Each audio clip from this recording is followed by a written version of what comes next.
সন্ধ্যা নেমেছে। হাইওয়ের ধারে দাঁড়িয়ে আছে অরিন্দমের গাড়িটা। ইঞ্জিনটা হঠাৎই খারাপ হয়ে যায়। চারপাশে ধুধু প্রান্তর, আকাশে কালো মেঘ করে এসেছে। সে ফোনে গুগল ম্যাপ ধরে শেষ পর্যন্ত এই মাঠ ধরে হাঁটার সিদ্ধান্তই নেয়। চারিদিকে ধুধু প্রান্তর, কোনো মানুষের চিহ্ন নেই, এমনকি কোনো ঘরবাড়িও দূর দূর পর্যন্ত দেখা যাচ্ছে না।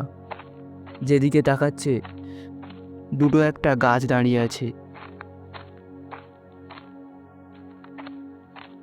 অরিন্দম দ্রুত গতিতে সামনের দিকে এগিয়ে যাচ্ছে।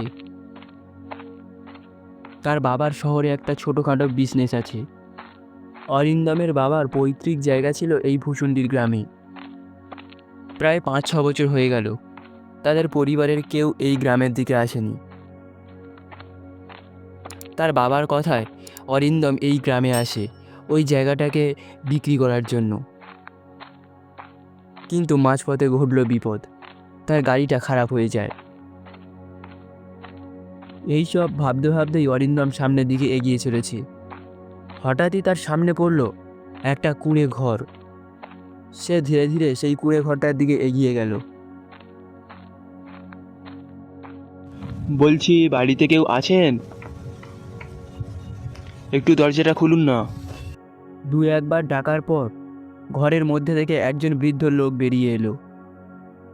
তার চোখগুলো চোখের খোঁদলের মধ্যে ঢুকে গেছে, আর শরীরটা জীর্ণকায়। দেখলেই যে কোনো মানুষের ভয় ধরে যাবে। বলছি যে আজকের রাতটা কি এখানে থাকা যেতে পারে? আমার গাড়িটা মেন রাস্তায় খারাপ হয়ে গেছে। থাকতে পারবেন, তবে সাবধান, এই গ্রাম শান্ত নয়। তারপর অরিন্দম ঘরের ভিতরে গেল। ঘরের চারিদিকে সে তাকিয়ে বুঝল অনেক সময় ধরে ঘরটাকে পরিষ্কার করা হয়নি। চারিদিকে মাকড়সার জাল, দেয়ালে ফাটল, চালের বাড়ি ভেঙে গেছে অনেক জায়গায়। আর এই গ্রীষ্মের গরমে ঘরের মধ্যে যেন একটা গুমুট গন্ধ ছড়াচ্ছে চারিদিকে।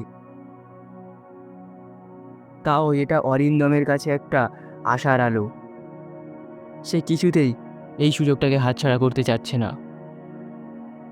বলছি দাদু, এই গ্রামটাতে এত নির্জন কেন? কেউ কি এখানে থাকে না? ভূষণ্ডী নামে একসময় প্রাণবন্ত গ্রাম ছিল, কিন্তু সায়ন আর দেবশ্রীর মৃত্যুতে সব কিছু শেষ হয়ে যায়।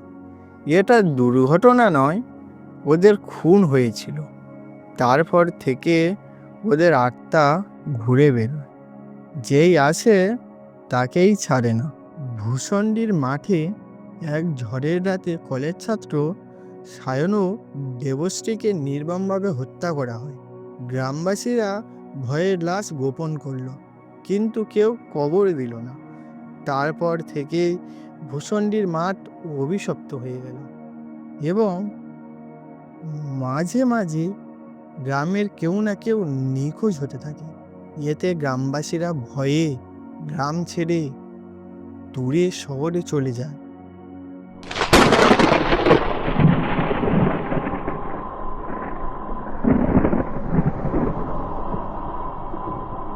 রাত হয়ে এসেছে, তার সাথে দুটো বাজের শব্দে আকাশটা কেঁপে উঠল, আর তার সাথে ঝমঝমিয়ে বৃষ্টি।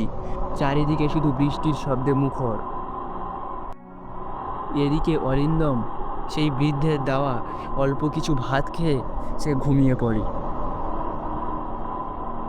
হঠাৎই মাঝরাতে দরজায় আবারও টোকা পড়ে।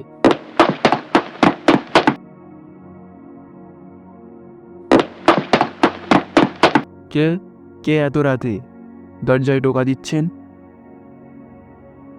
এসব ভাবতে ভাবতেই অরিন্দম দরজার দিকে এগিয়ে যায় আর দরজাটা খুলে ফেলে। কিন্তু এ কি, তার সামনে দাঁড়িয়ে আছে একটা অবয়ব।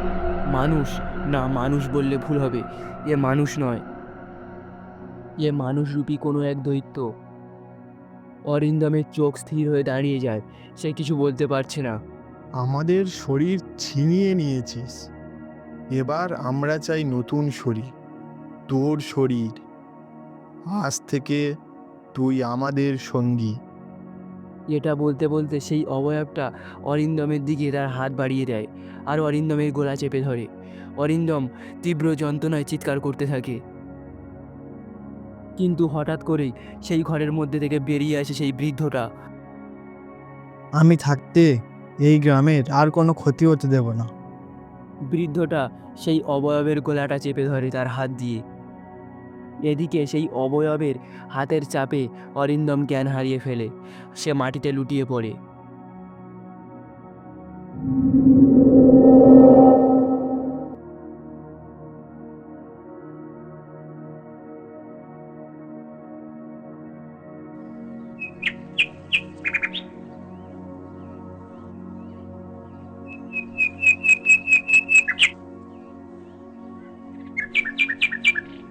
পরের দিন সকালে অরিন্দম যখন চোখ খোলে তখন সে দেখে তার সামনে সেই কুঁড়ে ঘরটা, যার ছাদ নেই, দরজা ভাঙা। কিন্তু আগের দিন সে যে কুঁড়ে ঘরটা দেখেছিল এটা সেটা নয়, এতে যেন জীর্ণদশা আরও গ্রাস করে ফেলেছে। হঠাৎই তার চোখ পড়ে তার সামনে থাকা একটা পাথরের দিকে। সেখানে লাল রক্তে লেখা ছিল, ফিরে যাও আর এদিকে এসো না।